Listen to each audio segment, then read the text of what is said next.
What's going on, everybody? It's your boy Fab, Freddie Fox, America's Big Brother, and we back with another episode of the Saturday Night Sit Down.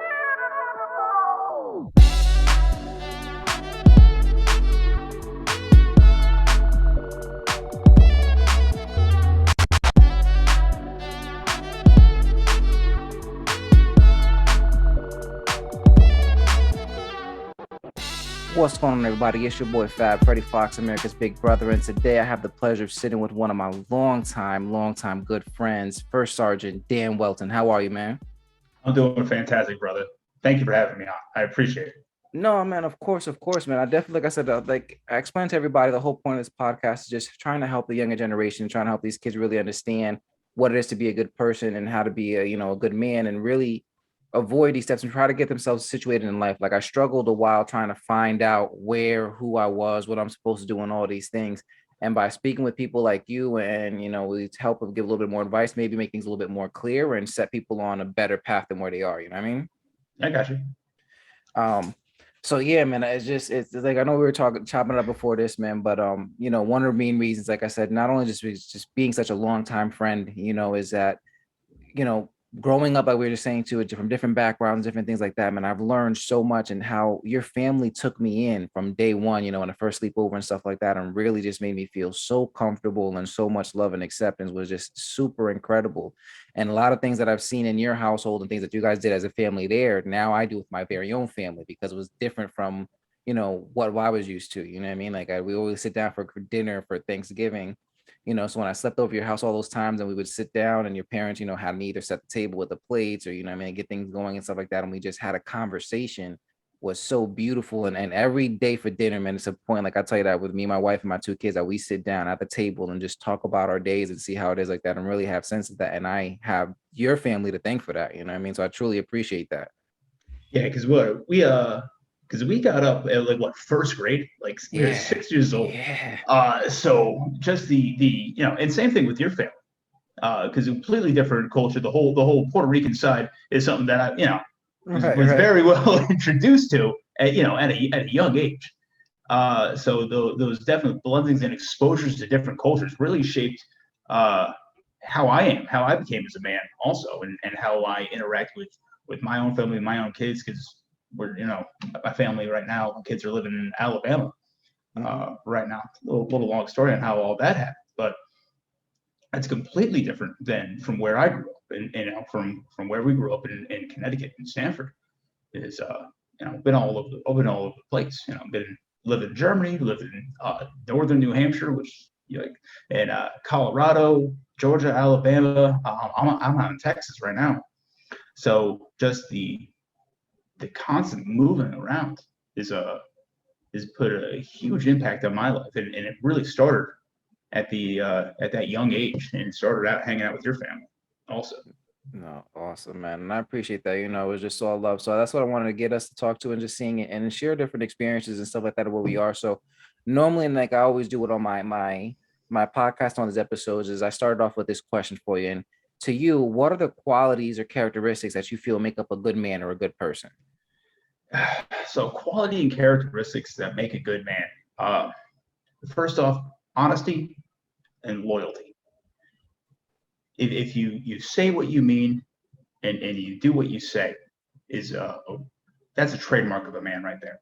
Right. I'm gonna if you're running around and you're saying different things, and you're two-faced and you're cutthroat, people aren't going to respect that. People aren't going to trust that. And I know people run around and they feel what's best for me. Call them Withams, or what's in it for me kind of guy. And that's really not what makes a good man, in my opinion, is someone who has that honesty, that honor, and that integrity, and does what they say. Someone's down, it's about helping them up, about bringing them up, especially someone that you're around. Taking care of yourself and taking care of your own is really important, but also helping out your fellow man is also a big part of it.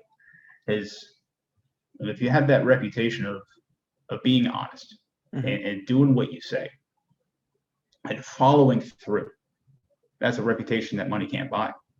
Absolutely. That makes a good man, and that's a role model. That's somebody who you look up to and say, I can count on him. He's dependable. Right. And this is so important. Like you said too, just like meaning what you're saying and being that. Cause like my mom would always tell me too, man, I'd rather be hated for who I am than liked from who I'm not.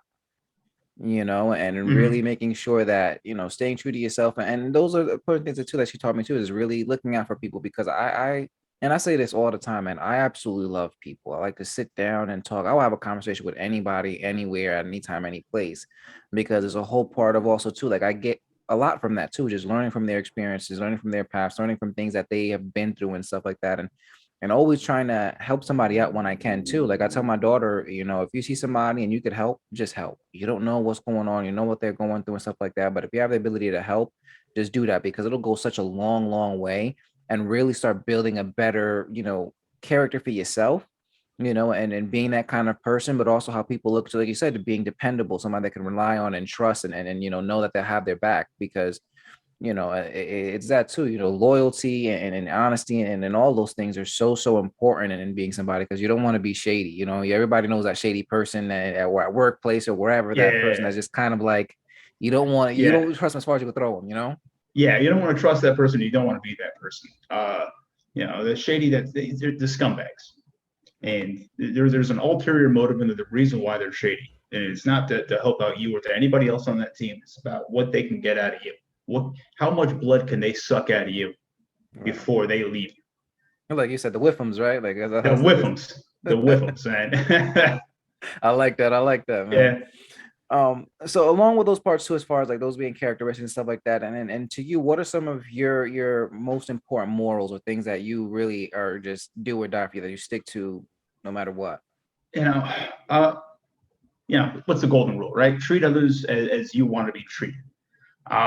So that's a big part of it, but it's also about giving people a chance too. So having that patience, because not everybody's from the same culture, not everybody has that same background. Right. Some people are a lot less trusting than others, and a lot less prone to see the world through your eyes.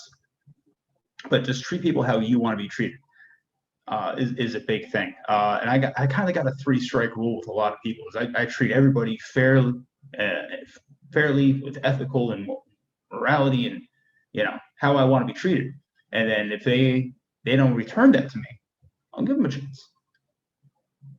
But after a while, they're cut off, and then they're done. And then it's like, hey, you're the kind of person that I don't want to associate with. You don't have those type of morals. So treat others the way that you want to be treated, and then surrounding yourself with like-minded people. Not necessarily, we don't always have to agree, but have the common courtesy to be able to treat others with that same type of respect. And that's what I mean by like-minded, is I have the same basic fundamentals of how I treat people as this person or that person. And those are the kind of people that I want to surround myself with, because diversity is the key to life. Absolutely. The more diverse a group is, the stronger that group can be. But if you got to cut out the toxicity, because a toxic person doesn't matter what they can do. If they're toxic and they don't treat people right, that's a moral ground that I don't want to be part of, and I know many others don't want to be a part of also. And it's like that saying that they always say, one bad apple spoils a bunch. You feel me? That's you true. Really got to weed out those people who are just trying to drag other people down and really don't have anything to offer, and they only just want to take. So I definitely agree with that as well. Now, now as we're going on there too, like a lot of these things is like I talk with people is I've known a lot of people whose fathers were in their picture, were not in their picture, stuff like that, and really just seeing the impact on how that had on them as a person growing up. And for you, I mean, like I said, your dad was. Every time I think about your dad, I always think about the time we were outside on the porch and we were having a little cookout and stuff. And I was telling him about how I was undefeated in baseball, but I was like, oh, my team lost one game. And he was like, well, technically you're not undefeated. I was like, well, I wasn't there, so technically I'm undefeated. And we just had a really good laugh and stuff like that. But he was just such. To me, like I said, just being there on the, was there almost every single weekend. And he was just so involved and, spend time with us, either playing with us, doing certain things, teaching us things and stuff like that. Yeah. So for you, again, like you had him 24/7. I mean, what is your overall relationship with your dad like? So the relationship with my dad is interesting. Because, now I'm sitting here in my mid-30s, but I'll still call my dad up and I'll still ask him for advice. And something I didn't appreciate when I was younger is how right my dad has been on a lot of things. And I really didn't understand that or appreciate that when I was, teenagers. Right. Teenagers know everything. But when it came down to so many things, just the advice he had given me has carried so much weight. And to this day I still look up to my father for having the balls to stand up for what's right. Mm-hmm. I know he was at his job, he wasn't getting treated right, and he looked at him in the eyes like, you know what, I'm done. I quit and walked out. And to me, that's crazy. That's nuts, man. Just having the testicular fortitude to walk away from a sure thing kind of blows my mind a little bit, because I don't, without having anything else set up in the background, but just betting on yourself and believing in yourself is just the cornerstone of my father. Man, you could go on. He's just, and just because you brought that up, man, very, very similar with my dad, man. And I think that's the same thing that left a major impact on me, is that, like you said, man, I'm for the people who don't may or may not know, I'm 100% Puerto Rican. And the thing about that is my mom I'm even darker than my mom, but my dad is white with green eyes. You know what I mean? Like if you see him spazzing by, people will never suspect that that's my dad. And I always remember one time I just got my license and I was driving around and whatever. And I was like, my dad worked in Cos Cob in Greenwich. I was like, I just want to go by and see my dad at work, just say what's up to him and stuff. So I pull up to his job and I asked his boss, and I was like, is Freddie here? And he's like, yeah, 1 second, man. And he goes to the back and I hear him and he yells out, hey, Freddie, some nigger's here to see you. And boy, like I say, man, I think the only reason that dude did not die that day because my dad didn't want to see him catch a body. But I mean, he spazzed, man, and he cursed his boss out, up, down, left, right. And he told him, like, if you cut me open, I'm blacker than he is. You know what? This job, F you, and I'm out. And he packed the balls, took us, and he left. And that was one of the most, I guess, pivotal moments for myself. Like you said, I see my dad, like, what, I'm not going to take that, I mean, like really just standing for what he believes and not going to be disrespected, not going to have his family disrespected or talk to in any which manner, and was like, yo, I'm out. And he left, so that is something that really resonated, with me and seeing that firsthand. Yeah, absolutely. I know when I was learning how to drive, my dad owned the auto parts store in Port Chester. And I was learning how to drive. He was selling the shop, and he was going around and he was making some collections for people that owed him money, closing out accounts and whatnot, right? And I know he went into this one guy's shop who owed him a bunch of money. He's been, he's a snake in the grass, and he's been ducking and not paying for a long time. And dad calls him on the phone. He's like, hey, I'm coming down, X, Y, and Z. You're gonna have your money. He's like, yeah, I've got the money, Dave. Come on down. It's like, okay. So I driving down around the Port Chester, learning how to drive manual inside of the city. So that was exciting for me, right? And so we pull up into the shop, and then automatically the guy's giving him lip. He's like, I was like, what are you doing? Just walking in here without letting me know. No, I don't got your money. I'm not, like, I don't know when I'm going to have your money, blah, blah, blah, blah, blah, blah.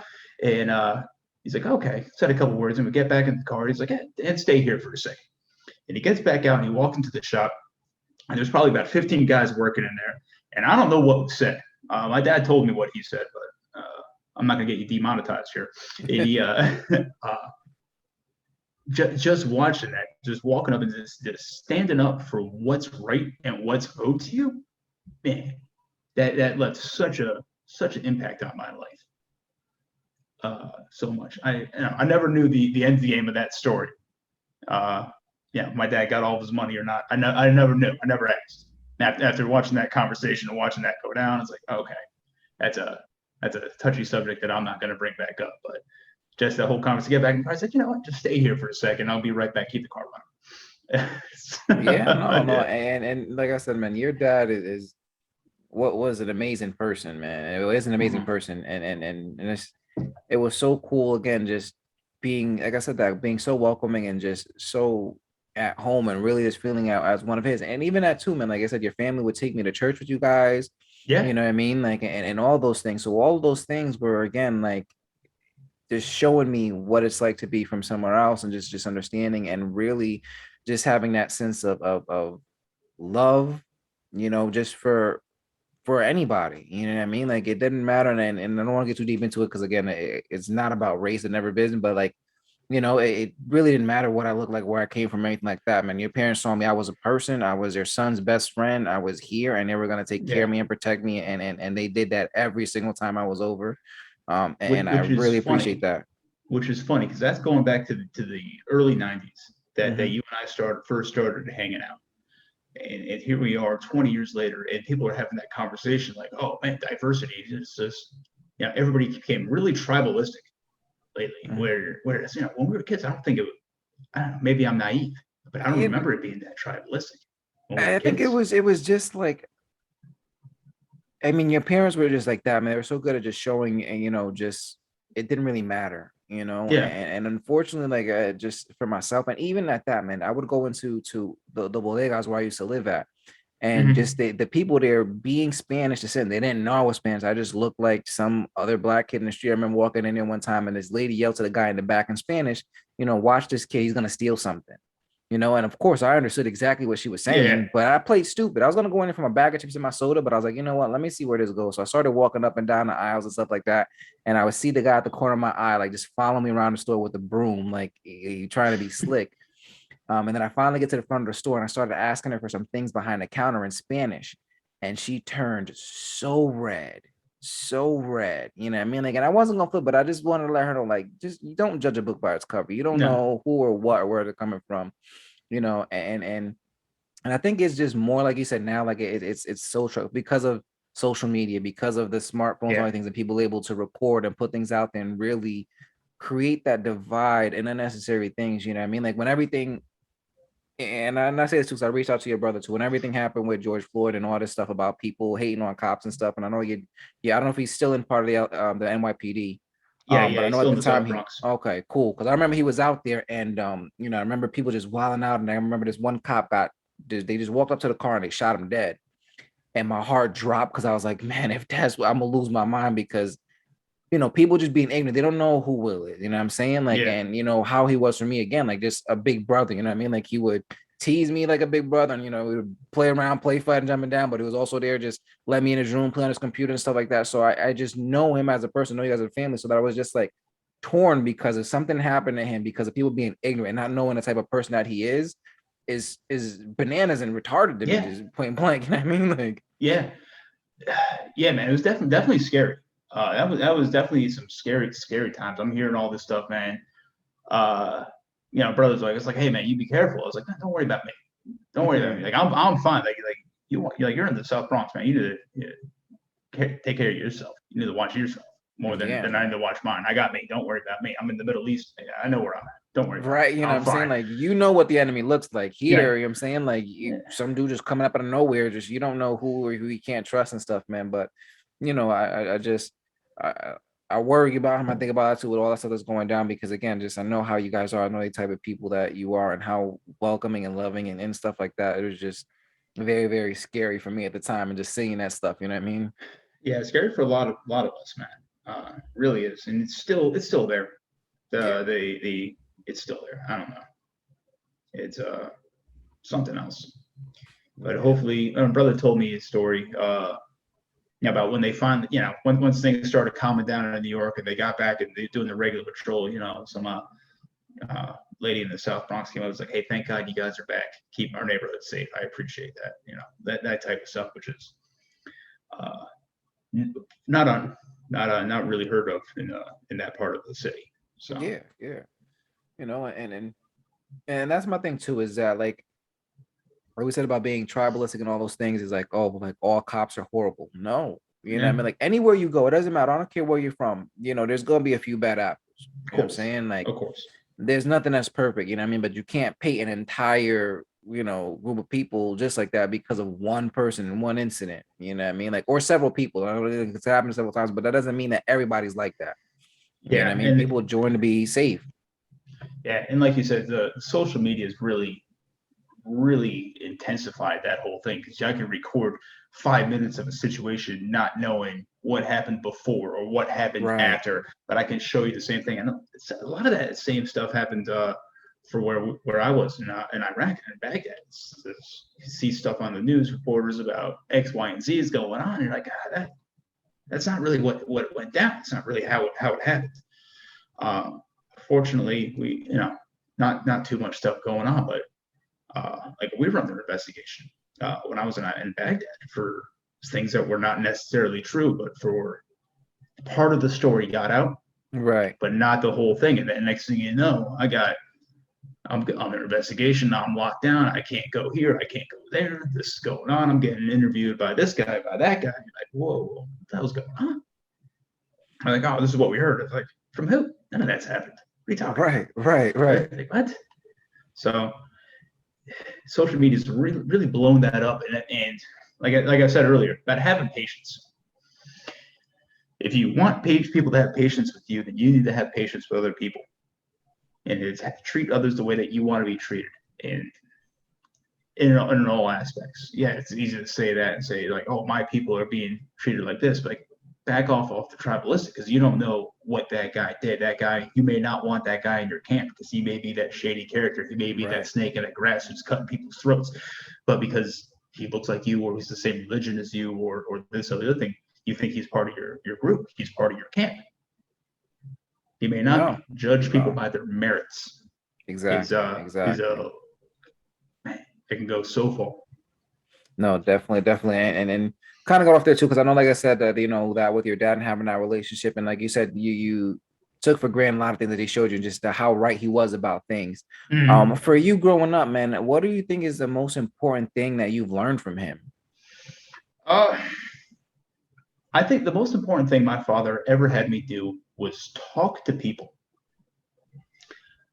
Look, I was young and I had to go to his shop and work on Saturdays. I'm like 10 years old, 11 years old. It's like, hey, we're going on our parts delivery. Like, okay, go to the delivery one. I get out, I walk to the garage. I go in there. It's like, hey, tell this guy what the parts numbers are, what's the work order you're going for, this, that, and the other. It's like, I don't want to talk to this guy. This is a grown ass man working in a shop. He's got a pet raccoon, bro. I don't want to talk to this guy. But he forced me to talk to people. He forced me to talk to people that I normally would never conversate with. Whether that's on the phone with something else, that's with a customer, that's with somebody down the street, just talking to people and building that interpersonal connection. Right. And just that skill alone has carried me very far. I can conversate with everybody now. Yeah. I can, and part of my job as a first sergeant, I have over 150 soldiers that I'm responsible for, from all different walks of life. Religious, creed, race, background. I've got a guy from Nepal in my company. It's all good stuff, man. But having that interpersonal connections and being able to talk to people and relate to people from where they are has really helped me out. Yeah, immensely. And I think that's huge. Like you said, like your dad forced you to talk to people and stuff like that, because I think that also forces us to keep an open mind. You know what I mean? Like really not to get ahead of ourselves or jump, just really sit down and listen. And I've done that too, and I've been a manager in so many different places and in charge of so many different, people, and having to get people from different backgrounds, religions, and stuff like that, or personality and stuff. And not everybody's the same. And that's a very important skill, to be able to listen and adapt and be able to relay what you need to relay to a person in a way that they understand, you know what I mean? And really get what you need out of them, or explain things in a way that they're able to handle, and still create that relationship that they can come talk to you about anything, Yeah, really is. And because you see some guys that don't have that skill, people that, or especially now with having cell phones, I can text anybody. I don't want to have that conversation. Oh, see on social media, oh, when somebody calls you, oh, freaking out, right? But you don't have that interpersonal connection. And I see it now with a lot of my younger guys, the teenagers that end up working for me, having those tough conversations. They don't know how to react, so it turns into an extreme high or an extreme low, because you're not used to having a tough conversation, because your tough conversation's been over text for most of your life.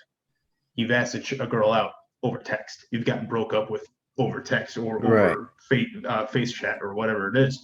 You never had to go up there with your heart pounding, butterflies in your chest and you don't know what she's going to say, and you get that and have that conversation, and it sounds like an idiot. People don't have that, so they don't have that skill. They haven't experienced that stress and realize. So if you haven't ever experienced it, it turns into a significant emotional event with a lot. So that's something else, man. So that's probably the most important skill that I learned at a young age, is just talking to people, just have that conversation with somebody to be able to find something to relate to and to talk. Because even though somebody may not fit into my tribalistic camp, as we've been talking about, right, they very well could be somebody that I'd want on my team, because have those same morals, we have those same beliefs, we have that same core identity, and not worried about the fringes. Yeah, absolutely, absolutely. I think that's like something that I for me that I do something with my daughter too, because I personally, if I have something important to talk about somebody, I don't do it over text. I don't do it over phone. I need to see you face to face, because number one, I need to read your body language. You know what I'm saying? Like, because people through text can say and you know what I mean, like, as a bunch of different things, and you don't really know what's going on and be easily lied to. But even like now too, like I don't know if you ever seen this show called Lie to Me. But right, so all the micro that's an old one, huh? Oh man, I love that show, and I got so intrigued and I studied so much of the micro expressions. Like I went to the website, I went to all these things, doing all these trainings and stuff to really understand and watch people and how they act, because the body doesn't lie. No, you know what I mean? Like, and it's so important for me to see people's reaction, and that way I know how to navigate, a conversation, or really understand like what's happening, and if I'm being told the truth or anything like that. And that's something that I'm so adamant with my daughter. You know what I mean? My son is 2, so he's still running around stuff like that, but my daughter's 5, about to be 6.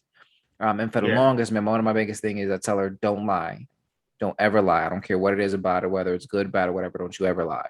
Yeah. Because number one, I'm always gonna find out. You know what I mean? And now we sound like our parents, stuff like that, but it's true. And I understand that, because nobody knows you better than your parents. You know what I'm saying? Like, that's I know her body language and all those things and stuff like that. So that's so important to me. And also, I get her, like, my daughter is such a people person, and that's what, like, we'll go anywhere. Like, we're driving in the car, she'll ask to roll the window down, and she sees people walking by, like, hi, how are you? I'm Nyla, what's going on? And it starts these conversations with people, which is so important, because I don't want her to be in that again, that category of, just text messaging and all those things, or just being lacking those interpersonal skills.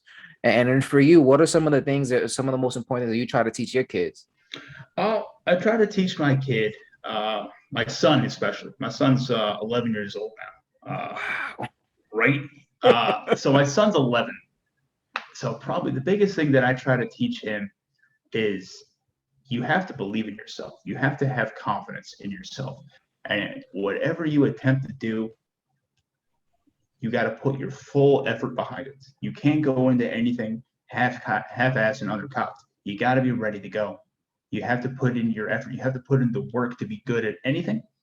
And whatever you do and whatever you want to do, it's worth it to be good at it. So you got to put in the time and the effort into it. And building that confidence is a big thing, especially, he's going into those teenage years, those middle school years. And I know for myself, man, my confidence got rocked pretty hard in middle school for myself, man. I found out I was dyslexic at like 13 years old. Before that, man, I'm just getting told, like, oh, you're just stupid. You don't know how to read. Right. I was like, I don't think I'm not stupid. But, just reading's hard for me. And I don't know why. And it probably wasn't until I was like 13 years old that I was dyslexic. I understood that. I understood what that means. What can I do to improve on that? And, man, I didn't. That just shook me up until, throughout high school and into college. And that's probably why I didn't give college a fair shake right after high school. I did have a semester of community college. Ended up working at a deli. I was working at Jackie's to Go behind Twin Rinks in Springdale. I was making pretty good money. And I'm thinking, I was like, man, if I'm making like $500, $600 a week cash, why do I need college? What do I need college for if I'm making this much money at 18 years old, working half time? Right. I can. This is a skill I can learn on, and I can build on it. And that's where my mind was. And because it came down to goes back to that early confidence shaker that I hit. Be like, no, you're too stupid for college. You can't handle it. You can't take it. You're just gonna be wasting your money. It's that nagging and that doubt that rocked me, that I never want to hit my son. Never want to hit him. Because right now I'm finishing up a master's degree right now. Nice. And so that goes to show you about what you can do when you really put your mind to it. Because I've been full time in the Army now, man, 16 years. I was able to go do an entire bachelor's degree, and I got like 3 classes left on a master's right now. So that goes to show you what you can do and what you can accomplish when you apply yourself. So that's really what I try to teach my son, and I hope that he understands that. And he probably doesn't, because he's probably like me. He's probably not going to realize how right I am until he's much later. So yeah, no, I think that's coming over. So because I remember too, man, just for me, going through middle school and all that stuff, and just being so overweight, and I got picked on so much, and just all those things really messed up my confidence as well. And it took me so hard to really have faith and believe in myself in a lot of things. So even like just for now, like as soon as my daughter could understand the concept, I have her recite to herself, I'm saying I'm brave, I'm bold, I'm beautiful, I'm confident, what I mean, all the time.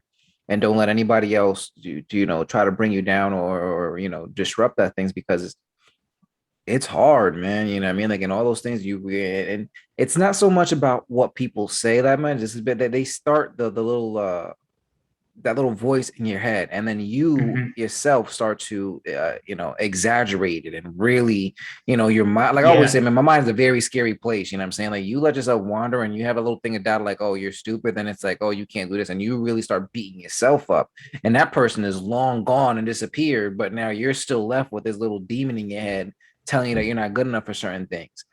And I started reading things, and like you said, about like not knowing what you're capable of and stuff. I've been listening to a lot of audiobooks, and one that I'm finishing up now, it's called The Mindset Makeover. And in it, one of the things that really stuck out is a quote that I created from it is that we are only bound to the boundaries we create in our own mind. You know what I mean? Like if we set a limit to ourselves, that's as far as we can go. It doesn't matter what anybody else tells us. Doesn't matter how much other people believe in us. If we say that that's our limit, if we create that line, that's as far as we're going to go. And that's, trying to encourage my daughter as much as I can, that you don't know how far you can go unless you try, unless you do these things and put yourself out there. Like, don't cut yourself short at anything, because you don't know what you're capable of. Yeah, it really is. So that's really what I try to instill on my son. And my daughter, who's she turns 8 here in about 9 days. She's a spitfire, brother. She's tough. She's motivated. She's dedicated. She's focused. And I'm like, man, she's got all the attributes of her mother. Oh, so, man, that's beautiful. It's fantastic, and I'm so proud of both for all the things that they're doing and they're accomplishing, and I'm just so excited to see what they're going to do in the future. That's probably the best thing about being a father, is seeing what my kids can accomplish and where life is going to take them. It's fantastic. It really is, man. It's and I'm sure that you probably go through this too, and I understand, like, as our parents say that too, but like I just find myself just catch myself just looking at them like, those are really my kids, man. Like, I really like remember, like 6 years ago, this person didn't exist until I decided to do something about it, you know what I mean? Like, and it's seeing how much they are, and that's one of my greatest joys too, is because my daughter is, again, she's such a loving person. She's so kind-hearted, and she just loves everybody, and just her teachers and all this kind of like, oh my God, we love her so much. Like, she's such a helper. Like, she's so kind. And it's just like, as parents, we always doubt ourselves, you know what I'm saying? Like, we just always, I think we get those things, am I doing the right thing? Is this, because that's what somebody else before, we can do everything that our parents did to us, but our kids are still going to be completely different. Doesn't mean they're going to follow the same thing, because they're a whole different person. You know what I mean? Whole different person, and they're growing up in a whole different world. Right. Where you got my kid's got an iPhone, bro. You got we got the cheap iPhone for him, but he still got a damn iPhone. So texting, internet's at his fingertips. He's like, oh, I want to Google this. He's out there. I don't know what he did to my Google account, but he's got like weird like dragon pictures all over my Google. I don't know how to get rid of it. But so no matter how I was raised is a world that no longer exists. Right. It's a new world for them. And it's something that changes every day. Technology is growing by leaps and bounds. Look at us, brother. We're on the other side of the country and we're on a video camera, right? Right. Nuts. No, and it's crazy. Because like you said, like this, they have so much things that they act as. Like my daughter is again, she's turning 6, and we got like a Google Mini in the living room, and she'll ask us a question. She's like, Daddy, what do owls eat? And I'm like, I don't know, like rats and pellets and stuff. Hold on, hey Google, what do I'm like, you know what I mean? Like, and it's just, so on the website webmd.com, they say, there you go. That comes from the shea tree. The shea tree is found in east and west tropical Africa. The shea butter comes from 2 oily kernels within the shea tree seed. And that's where we are, these things. And that's where we are. And that's where we are in this new world, man. So it's something that I learned on. You can't run from the change. You can't run from it, especially with the kids on. You can't run from it. You have to embrace it. And you have to do the best that you can do with it. Because there's always going to be those people who are going to look at you and judge and say, you're not raising your kids right. I would do this different. I would do that different. What the hell do you know? You don't. Right. Because you don't know what's going on with my kids. And you don't have those same set of morals I have. My wife and kids are in Alabama right now for the time being. And they're doing Taekwondo, right? Doing great at it. They're killing it. They're like learning how to fight with nunchucks and swords. Like, let's calm down. But one of these ladies, one of these old southern ladies, was trying to say something to my son, and my son didn't appreciate it. I don't know what she was trying to say. My son's like, "Hey, calm down, bro," and just walks past her. And she's like, "Oh, you can't talk to me like that." He's like, "You can't talk to me like that either." And he walks off. And my wife's very, very, very got that New York attitude still. Even though we haven't lived there in so long, she just very much has that attitude. It's just like, yeah, it's like, hey, maybe don't talk to my son. Maybe just talk to me about it. How about that? Right. Yeah. I don't know who you think you are trying to talk to my son, but you get what you get. Yeah, anyway. No. And it's true, man. It's just people always got a view and opinion and stuff, and we just gotta. I used to just let it go on because people always got something to say when they can't do something themselves, you know what I mean? Like, and they have the greatest ideas for everything else. But, if you look back, I'm sure like her kids probably are. I'm sure they're just fine. I'm sure they're just fine for how she raises her kids in Alabama. Right. Until it's funny.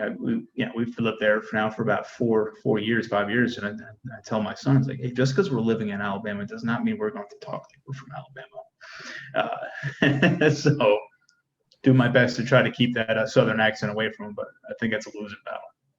Yeah, no, but again, like the good thing about that is that they're just exposed to so many different things, and whether good or bad or whatever, I mean, they get to that experience, and it's gonna help shape them into something else. And I think it's like you said about like the whole technology thing in us. Like you said, we don't have to, we can't run from it. We got to try to stay ahead of it. You know what I mean? Like, so I introduce our kids, stuff like that, and I show her different things and stuff because I don't want somebody else trying to teach them the wrong way or if that's stuff like that. You know what I mean? Like, perfect example, like when it comes to like her tablet and stuff like that, she can have it. I set limits to it and stuff like that, if they where she can or can't go. Because I got other nieces and nephews who are all over TikTok and all over these things and stuff like that. And that's not what I'm about. I don't want her exposed to that because of what's on there. So I'm ahead of it. Like, hey, you don't do this. And she knows, you know what I mean? Like, she understands that because I was forceful and I got ahead of the ball and I educated her the do's and don'ts of how I want her to be as a person and how I want her to handle these things. Yeah, like I said, well, we were talking earlier, social media is it's a toxic place. So I'm going to do my best to educate my children before they get exposed to that, the best that I can. Right. It's going to happen. So for all that, but it's an exciting time, and it's tough being in the Army. But there's been long periods of time where I've done parenting over Zoom or over Facebook Live, Facebook Messenger, with video chats with my kids because I'm physically not there, and I'm not physically there right now. I get to go home about once a month. Get to buy a plane ticket and fly on over as long as COVID stays down, stays calm. Continue on doing it because I'm winding out the end of my career. So we have to make that hard call on what's best for the family. Do we sell the house? Do we move our family out to Central Texas? Does the wife quit her job? Do we lose the friends and the hobbies and the activities that they are in? And do we uproot the family to put down temporary roots here in Texas? Or do we keep the family there? I go over here. I'm working crazy hours anyway. I'm about to go off on another adventure here shortly. When I can go back and I still have a home to come home to. Right. So like you said, like being in the military and going on like 16 years and stuff like that. For you, what was the deciding factor? What made you want to join the military? So after high school, like I said, I was pretty lost. We talked a little bit about it earlier. Had that doubt going on, a little bit of that doubt. So went off and I was going to do community college, try to figure out what I'm going to do. Started working, started making a job, getting good money. Decided, hey, college isn't for me. I like making money more than I like reading books. Let me figure this out. Maybe I go to trade school. Maybe I'll go to trade school, learn a trade, start making some money that way. And ended up getting fired from that deli job like maybe a month after I dropped out of college. So I was like, ugh. Right. Yeah. And I was actually with my wife. My wife was going to college and she's working at Starbucks. She's like, hey, I got to go pick up my paycheck. I was like, yeah, I'll come with you and get a free coffee. That's how it works. I ended up running into a recruiter there, talking to him for a few minutes. And like, I was watching the news at the time about what's going on. And there's a lot of that stuff on stop loss going on. And then that's for people that don't know, that's where the contract for the military was up. But they were keeping them there anyway because there was not enough people enlisting. And that was about 2004, 2005 was when that was really going on. That was pretty high up there.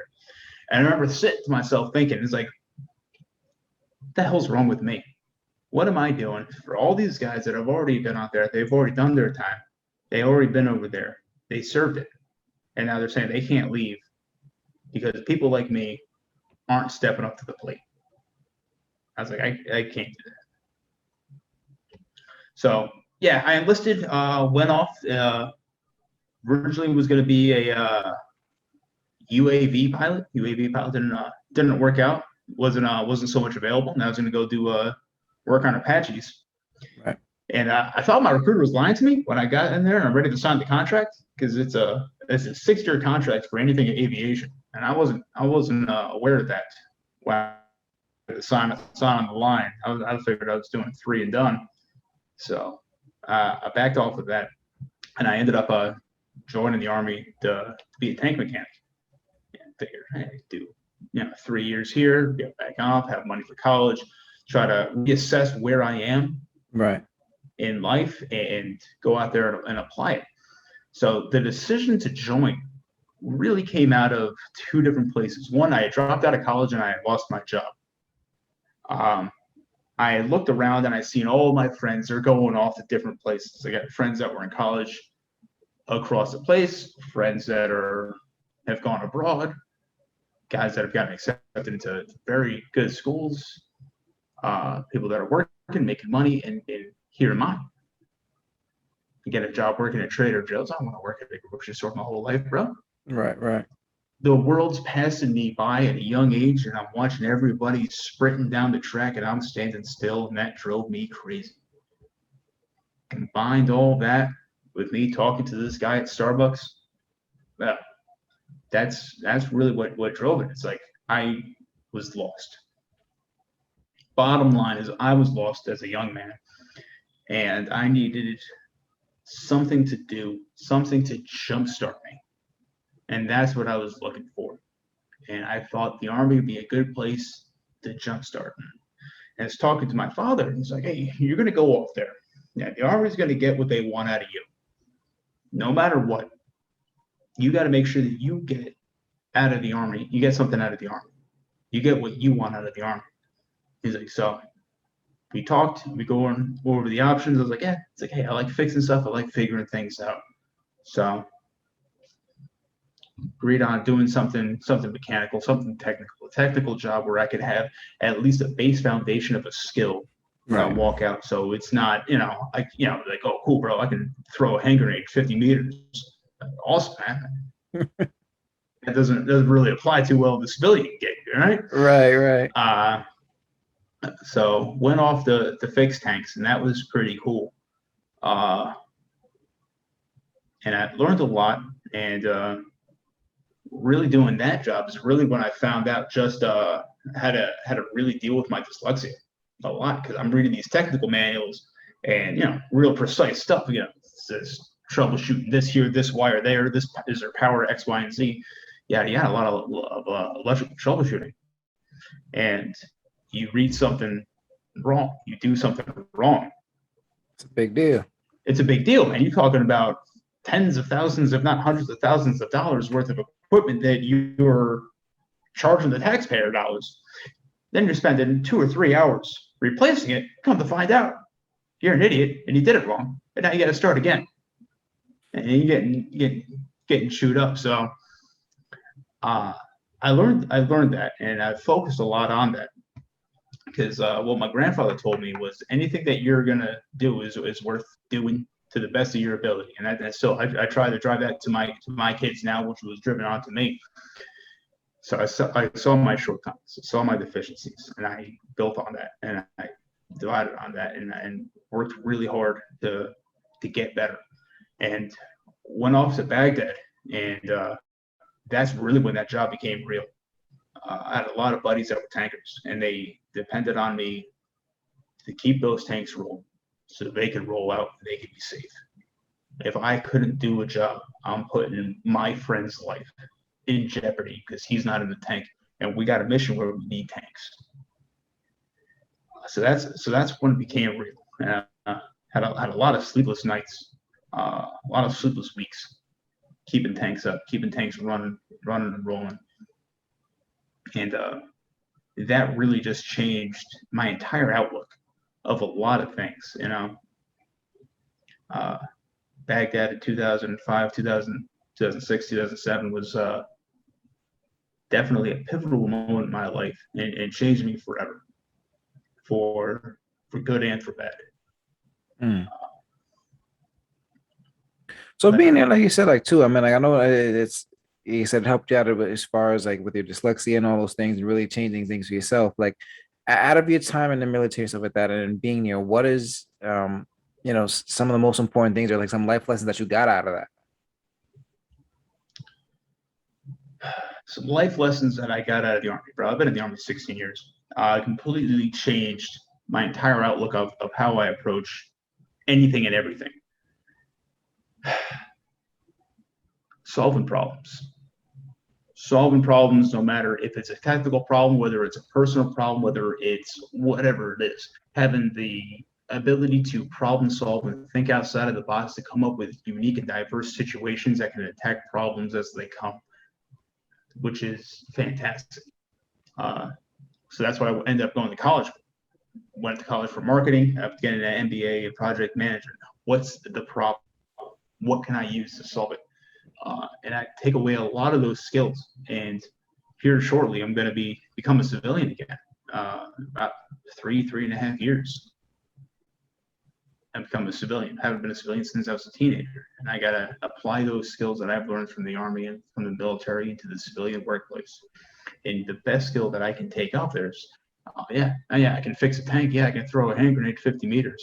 Cool, man. But can you solve this problem about efficiency in a corporate world? Well, I can. Nice. Give me your problem. Give me my parameters. What's my funding? What's my code? What's my codes? What do I have? What don't I have to solve this problem? What can I outsource? What can I not outsource? And applying those things is really what's, I think, is taken away from it. And on top of the work ethic, the drive, the motivation, the attention to detail, all the secondary and auxiliary skills that I've picked up from the Army, along on top of that, it's really just multifaceted in my ability to really do anything. Because I was looking at it too. I remember years ago, man, and I was in that position too, where I just felt lost. I didn't know what I should or where I needed to be in life. And I had a cousin of mine, who's a Marine, and I was just really at a point. I was like, I was really thinking about joining the army, and I talked to him, and I said, what I mean, like, I'm thinking about joining. He says, well, why? And I was like, you know what? I just want to go because I want to gain a sense of discipline. And he looked at me, he's like, if that's what you're going for, then don't do it. Like, this is not for you. And for you, if somebody came to you like that with that mentality, I mean, what would you say to them? Not join. What I tell people when I've told people, because I was a recruiter for 4 years. So a little bit of a different motivation when I was talking to kids about joining the army, but there's a lot of kids that I said no to. There's a lot of kids that I said, no, I'm not going to put you in. Your motivations are wrong. This, that, or the other, or something about your morals didn't sit right with me. One guy had a branded 88 on his arm. I was like, what's that about? He's like, oh, that's my high school football jersey number. I was like, no, it's not.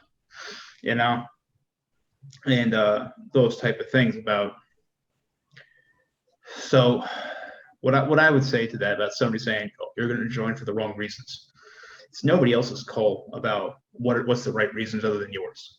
Because nobody knows what's in your heart of hearts. Getting pressured into doing it, feeling that you have to do it because this is what dad did, or this is the family legacy is you're going to serve because this is what the family does. That's not the right reason for it. Only you know what's the right reason for it. Only you know what's right. Only you know what's wrong. When I was a recruiter, a lot of what I told kids is I can give you the information, I can guide you, and I can help you, but I cannot make the decision for you. I can give you all the information in the world for you to make the right decision. Sometimes this is the right decision, sometimes this isn't the right decision. So, and that's I'm glad you said that too, because I think along with myself too, and maybe a lot of other people, is that they feel maybe like recruiters or it's trying to just convince you into joining, you know what I mean? Like, or just to get more bodies in there. And it's clearly not the case, you know what I mean? Like you said, I think it all goes back to, like you said, important morals and stuff like that, because I guess that would go a lot in my head. Like if I was in this position and I was a recruiter and I let somebody in that I knew, wasn't in there for the right reasons, or maybe was that snake in the grass, I'm just putting so many different people's lives in danger. Yeah. And a big part of it was, man, you don't know. I don't know who I'm putting in. Because talking to these kids are 17, 18 years old. For a lot of my mission was geared towards high school seniors. That was the main push when I was recruiting. I don't know if it still is or not. So they're young kids, young men, young women. So I don't really know how they're going to turn out. And I ended up, when I left recruiting and I went to 4th Infantry Division out in Fort Carson, Colorado, went over to Kuwait for about a 9-month rotation. I ended up seeing a kid that I had put in. I ended up seeing 2 kids that I had put, actually 3. I served with 3 of the kids that I had put in the Army in that unit. One of them is fantastic. He was a corporal at 2 years. He was doing great, amazing things. Another guy I ran into a couple years later. He was already an NCO. He was doing fantastic things. And then there was this one guy who was getting shoot out in front of the chow hall, in front of the dining facility there, because he wasn't doing so hot. He wasn't doing so well. So he goes up and, he's getting ripped out in the middle of him getting shoot out. He's like, oh, hey, Sgt Welton, how you doing?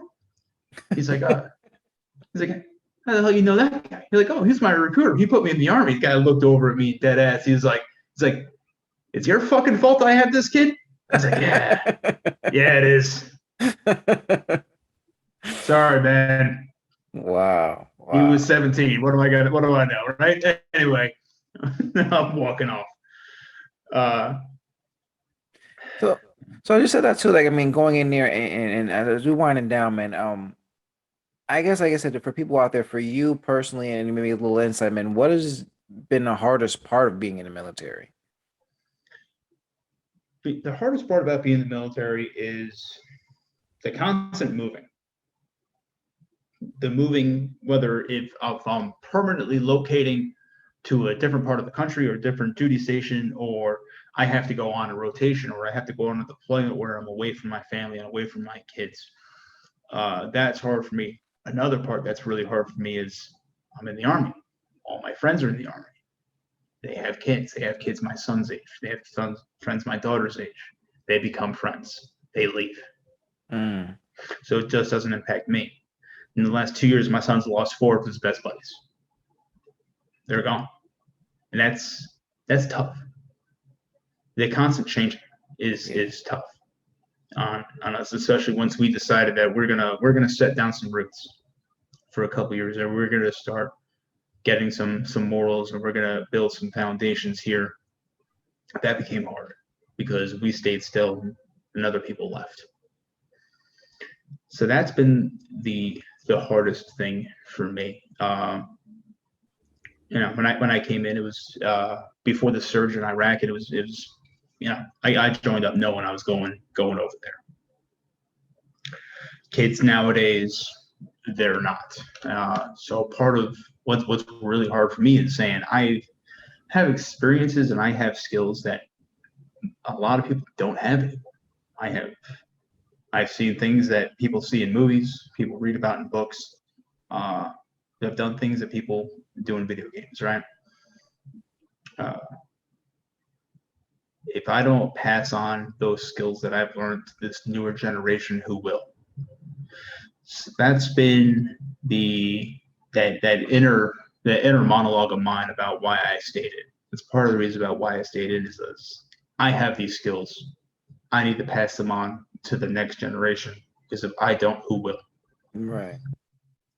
So on the 2 different fronts, that's the most difficult thing about it. On the family side and on the civil side, it's moving locations, losing friends, gaining new friends who sometimes aren't, they're not the best people, but they're the best people around. Right. So, and then on the other side, it's I'm senior. I'm a senior guy now. I oversee and I dictate the training for 150 plus people. Can I get them ready for the next conflict that's going to kick off? And that's my mission. That's why I keep on doing it for now. But I can't do it forever. And my time's coming to an end here shortly. And when I walk out, when I walk away, that's going to be the hardest part. Is that no longer the civil considerations are going to go by the wayside of I don't have to worry about moving anymore, because now I'm captain of my own ship. Right. I decide where we go, when we go, why we go, versus who's training the next group of guys, who has seen the things that I've seen, who can prepare the guys for the things that are coming, if it's not for me. So all I can do is hope that I'm doing a good job at it. Hope that I'm training the next group of guys and girls to come home safe for when what metal hits the meat. I got you. Now, I know we talked about like a little bit earlier about, like you said, legacies and stuff like that. And for you, I mean, being a military dad and your kids seeing you coming and going and stuff like that, I mean, have they ever expressed any interest in the military themselves? And if they do, would you encourage, or, I mean, from what you experienced, or would you kind of want to find them a different path? So my son said a couple of times that he's like, oh yeah, I'm probably going to join the Army. And I'm going to talk him out of it. Because if he wants to do it, he's going to have his own self-motivation. He's not going to do it because he's going to feel any pressure from me. If anything, the exact opposite. But I was like, oh, yeah, you want to be in? Come on, let's go for a run. And I go out there and I'll run him in the middle of the day in Alabama when it's 100 plus degrees outside. And he'll go about a quarter mile. He's like, this sucks. I want to go back home. So, oh, you want to be in the Army? This is what it's like, boy. Let's go. That type. But I wouldn't encourage or discourage. I would let them make up their own minds. And again, I would give them all my experiences and all my knowledge and all the things that I have seen and all the things that I have done unfiltered, and let them give that information and make up their own mind. And then, of course, I would definitely go with them with a recruiter to make sure that they're getting a straight shot, that they're not getting sold a bag of goods over some bullshit. Yeah, I think that's a very point, and I've always encouraged that too. I think that's one of my best things when it comes to with my kids or just anybody in general. You know what I mean? Like I don't try to convince anybody to do anything or any which way. You know what I mean? I give you the good and the bad, and you do it at what you will. You know what I mean? Like you, because again, I I don't know if it's like trying to be safe because again, I don't want to try to be again like be blamed, be forced because like oh I force you to make a decision. I'm not forcing anybody to do anything. You know what I mean? I want you to have a clear understanding of everything that goes along with it. You Yeah. know what I mean? And again, if you can deal with the goods and the bads and the consequences, and then the choice is up to you. You know what I mean? Like, but like you said, that it ultimately has to come out of you, your heart, stuff like that. Because again, I think as you're saying that too, I mean that'd be a very scary idea. Like, you know what I mean? Like being in the trenches and the guy next to you is like, oh my God, like I really so and so told me to be here. And I'm like, you know what I mean? Like, and you gotta rely on this dude. You know what I mean? Like, Yeah. Yeah, man. I've worked with a lot of second generation and third generation troopers. And they're like, oh, my dad was sergeant major of this, this, and this. He's done all these great things. I'm like, yeah, but you're a scumbag. But you're not living up to your father's legacy, but you're still riding on the coattails. It's like, right. why don't you drive and be a better NCO? Why don't you drive and be a better officer? Why don't you drive and be a better soldier? Because right now, I think it'd be more important to be the type of soldier that your father would be proud of serving with, not just riding on a legacy that nobody here cares about. Because I only care about is what you're doing today. Right. So, as far as getting my kids to join, I'll give them no false realizations of you're going to do this because this is for the family. It's not. But they're going to do this because they want to do it, not because of anything that I've done. And if anything, I'll tell them, keep my damn name out your mouth when you're in there because you make your own legacy. Right. No, that's definitely you don't want them to feel that pressure or anything like that. And I guess it's in a sense too, like for me, like why I didn't well, I was so happy to have a son, but I was like, I'm not gonna give him my name. You know what I mean? Like I was named after my dad. Me and my brother have the same name. Like there's three of us there. We all share. It's just, you know what I mean? Like I want my kids to be their very own individuals. You know what I mean? Yeah. Like make their own name, be who they want to be. And find their own way. You know, I'm gonna guide them the best that I can and help them and give them the best advice that I absolutely can. But I want them to find their own way. You know what I mean? Like and be able to say that I did this, for me and what I learned and the effort that I put in. It's important for young men and for young women to make their own identity. Yeah. To blaze their own path. No, absolutely, and that's what I was saying to my kids, and just in general, as we winding down here, Dan, I got like two last questions for you. Yeah. So for you, what do you think has been the best advice that you've ever received? The best advice that I'd ever received, I don't know if it's the best advice, but I think it's probably the most unique advice I'd ever received. Again, it was when I was driving around with my dad, and he was going around closing out accounts, and we ran into this older gentleman who ended up living in a boatyard because he wouldn't sell it. So he had a house in back of a boatyard. And we're going there early in the morning. This guy's already been hitting the bottle, and he goes up there and he's like, "Oh, you're gonna come on in. You're gonna sit down. You're gonna have a drink with me before I give you your money." So I'm going on in there. It's early in the morning. And he's talking. And this guy's an old World War II veteran. And he was my dad's like, "Hey, that's my boy. He was thinking about joining the military. You got any advice for him?" He's like, "Never be with your friends." What is he talking about? He's like, when you're going over the hill, you never want to be with your friends. You want to be next to somebody that you don't like, and you just give them a push. And I was like, "What the heck?" Come to find out that man was in D-Day. So wow. That was probably the most unique advice I'd ever heard in my life, and that's something that has really resonated with me from 15 or 20 years later. Still remember it. So that's probably the most unique advice. And probably the best advice that I'd have is on top of whatever you do, give it all, give it all your effort. Would be the man that you want to be around. Wow. That's important too. Like and I forgot who it was, man. I don't know if it was like Matthew McConaughey or something like that and stuff. And he was like, I always try to be the man that I want to be 10 years from now, Yeah, And if I keep that mentality, I'm never gonna catch him, but I'm always gonna do better.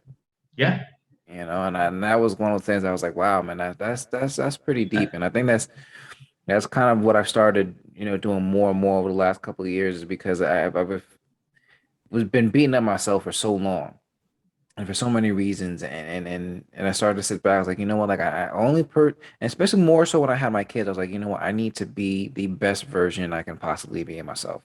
I mean, I'm not worried about what anybody else thinks other than what my kids think of me. And when my daughter, she like just a little while ago, she said to me before bed, she's like, Dad, you're the best dad ever, and it was like, I want to keep trying to be that, what I mean? Like, and I want to keep striving to be more and do better and stuff like that because I want to, for my daughter, be the example of the man that I would want her to be with one day, somebody's going to yeah, care for her and know what she's looking for. And for my son, be the best man you could possibly be. yeah, Be somebody who's honorable, who's trustworthy, people could depend on and rely on, and who's there for people at any given time.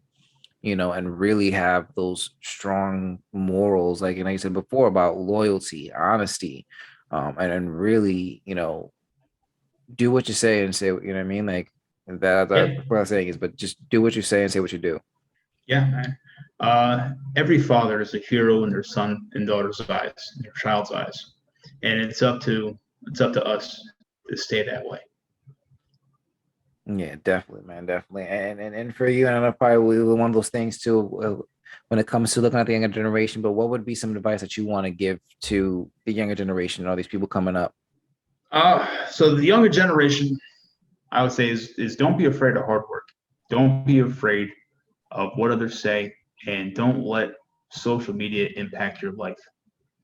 Um, everybody, every man is a hero in their child's eyes, but it's up to us to stay that way. It's Right, up to us to be the men that our children deserve, our children expect, our partners deserve, our partners expect. For a younger generation that maybe running around and thinking that this is having three different babies with three different women is the right call. It's not. And then as a first option, then I get texts from random baby mamas asking how come this guy's not paying his child support. Like, I don't know who you are and how did you get my phone number? First off, right, but be the be, yeah, be the man that others would want to be around. That's the best advice I could give anyone in the future generation, especially any young men coming up. Be the man that you would want to be around, whether that's good, that's bad, that's whatever it is. If you want to run the streets and you think that's what you want to be around, go ahead, run the streets, man. But it's not going to be a long, fulfilling life. no, absolutely, man. I think it is, and I think that you said just real quick touch on that about the whole social media thing and going on there because that's been the what I've personally feel has been a huge cause of all of this depression that's happening more because everybody's looking out and seeing people leave these magnificent lives and Yeah, all these things through likes and shares and stuff like that and really get the wrong impression because and in my last podcast that I did I spoke with one of my 2 episodes like I said one of my friends Rich Tausik who is also in the military mm-hmm. and he had said that one of his instructions or people there they said how everybody says like, oh, the grass is greener on the other side. But he also said, don't be fooled by that green grass. You know what I mean? Like, cause you don't know what's in it, what happened, what had to go through it to get it that way. You know what I mean? Like, so don't be fooled and don't get tricked into that because God knows what went in there. No, and you can't keep up with the Joneses. Yeah. Whatever this guy has, it's something that my grandfather told me once, man. Is My brother had an ice cream truck for a summer, and I was out helping him out. And we got done for the day, and he's out there, he's counting money. Grandfather was over for dinner. He's got all this cash, and we're counting it out. He's like, hey, pops, you see how much money I made today? He's like, nobody likes a bragger. Whatever you have, you keep it to yourself.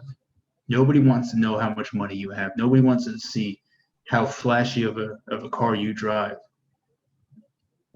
because not everybody can have that, and that's going to breed jealousy, that's going to breed animosity, and that's going to breed haters coming down on you. So live your life the best way that you can, and be modest, be humble, because not everybody can have what you have, and you can't have what other people have either. So be humble and be grateful for what you do have, but don't brag about it. Yeah, no, that's very deep. That's very deep, man. So, I mean, it's been an amazing conversation, man. And I'm so happy I got to catch up with you and share these things, man. And I'm you know, I wish you complete safety, and I think about you too. I mean, I know which I got to change that as more too. I mean, like, you know, reach out and do more of these conversations with you and stuff, because again, you guys and your family played such a pivotal role in the type of person I am today, and you know, knowing what these things are, anything's going out there with it, with the military and war and stuff like that. Again, I get panicked because I know you're in the military. You know what I mean? Like, and I don't want to, you know, get any bad news. And same thing for your brother being part of the NYPD. You know what I mean? Like, I don't want to live my life on those what if, could have, should have, would have, have. You know what I'm saying? Those conversations and stuff like that. So I definitely want us to be more in contact and talk a little bit more. And like I said, especially your time is going to be coming up, and you'll be done with the military. We got more time to hang out and you know, get our families together and yeah, absolutely. and again, just relive things like we used to, man, and just share those things. Because I do, like, I'm dying for my wife to see this so she can see you and meet you, because I talk about you to her constantly. You know what I mean? Like, different like, dude, man, I still listen to Metallica, AC/DC, you know what I mean? Like, sitting in your room just jamming out, man. You know what I'm saying? Like, so it's just, and you know, just again, and I know it doesn't have to be said, man, but thank you and helping me grow as a person, and really just opening up your life and all those things to me all those years ago, man, and continuing to do so, fam. Hey, thank you, brother. Thank you for having me out on this podcast and the ability to share a little bit of my story, man. And just you as a person, brother, you've been an inspiration to me for a long time, just with your drive, grit, and dedication. So thank you, man. Keep on digging, brother.